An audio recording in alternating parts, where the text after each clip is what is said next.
Actually क्या है कि थायराइड जो एक ग्लैंड होता है, एंडोक्राइन ग्लैंड होता है, आपके गले में होता है। और थायराइड ग्लैंड की बीमारी जो हिंदुस्तान में और पूरी दुनिया के अंदर लगभग किसी न किसी तरह का बीमारी 10 से 20% लोगों को है। जैसे किसी का थायराइड ज़्यादा काम कर रहा है, किसी का थायराइड कम काम कर रहा है, या किसी को थायराइड का कैंसर हो गया, या किसी का जन्म से थायराइड नहीं। तो बीमारियां बहुत सारी हैं थायराइड की, ठीक है।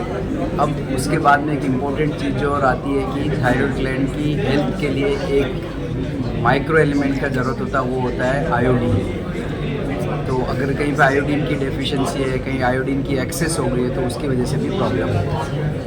अब जो आम पब्लिक को जानने की जो चीज़ होती है कि थायराइड ग्लैंड या तो कम काम करती है, जिसको बोलते हैं हाइपोथायराइड, या थायराइड ग्लैंड ज़्यादा काम करती है, उसको बोलते हैं हम हाइपरथायराइड। जो ग्लैंड जब कम काम करती है, हाइपोथायराइडिज्म होता है, तो उसको हमें बाहर से दवाई देना पड़ता है, वो थायराइड हार्मोन अवेलेबल है।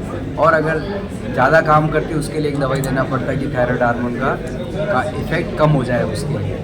तो जो कम काम करती है वो बीमारी ज़्यादा कॉमन है, और ये जनरल पब्लिक पे भी लगभग 10 से 15% लोगों को है, और ये महिलाओं में ज़्यादा कॉमन है कंपेयर टू जेंट्स के अंदर। और इसका लेवल जो है प्रेगनेंसी के अंदर भी बहुत इंपॉर्टेंट है।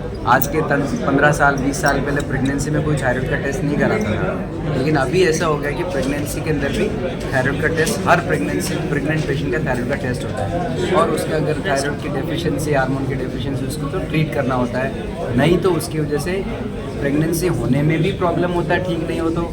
और अगर प्रेगनेंसी हो भी जाए तो प्रेगनेंसी लॉस होने का डर रहता है। और अगर सीवियर प्रॉब्लम है तो जो बच्चा होता है उसको भी प्रॉब्लम होता है, जैसे उनका मेंटल डेवलपमेंट ठीक नहीं होगा, या बहुत सारी प्रॉब्लम्स होती हैं। तो एक थायराइड का बीमारी अगर आप बोलेंगे तो बहुत ही एक पिंडारास बॉक्स है, बहुत बड़ी चीज़ है। उसके बारे में मतलब 2 मिनट 5 मिनट बताना बहुत मुश्किल है, तो मैं इतना ही बताना चाहूँगा आपको कि थायराइड हार्मोन की जो बीमारी काफ़ी कॉमन है। और उसके लिए अगर किसी भी बंदे को कोई सिम्टम्स हो, जैसे उनको वज़न बढ़ रहा है, या फिर उनको ठंड ज़्यादा लग रहा है, या फिर उनको थकान लग रहा है, या उनको काम करने का मन नहीं कर रहा है, या चेहरे पे सूजन आ रही है, तो इसका ये लक्षण है कि थायराइड ग्लैंड कम काम कर रही है। अगर थायराइड ग्लैंड कम काम कर रही है तो उसका इलाज है बहुत सिंपल है। कभी कभी हम बोलते हैं कि अगर भगवान को बोलना है कि आपको एक बीमारी देनी है, आपको क्या बीमारी लेनी बताओ, तो मैं बोलूँगा कि हमें थायराइड की डेफिशिएंसी वाली बीमारी दे दो। क्यों?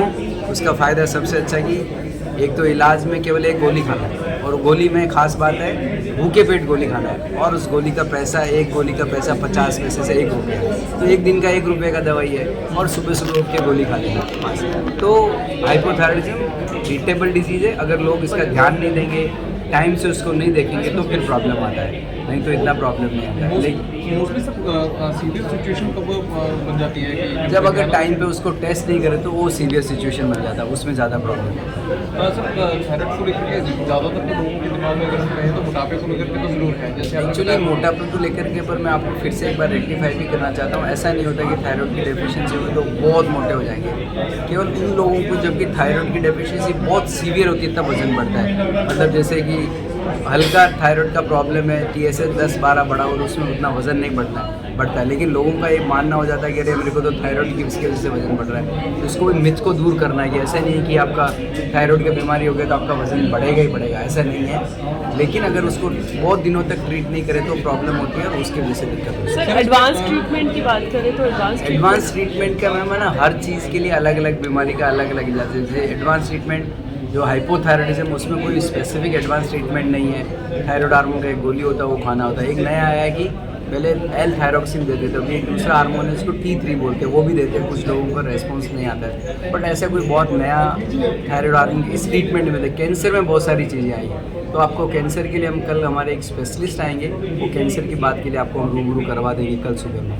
वो एम्स के हेड है, न्यूक्लियर मेडिसिन डिपार्टमेंट। इसमें सर लास्ट की तरफ तक कि डाइट को लेकर के इसमें रहता है डाइट को ऐसे मैं जनरल एक मैसेज देना चाहता हूँ सभी लोगों को कि जो आयोडीन जो आप लेते हो, जो सॉल्ट लेते हैं, वो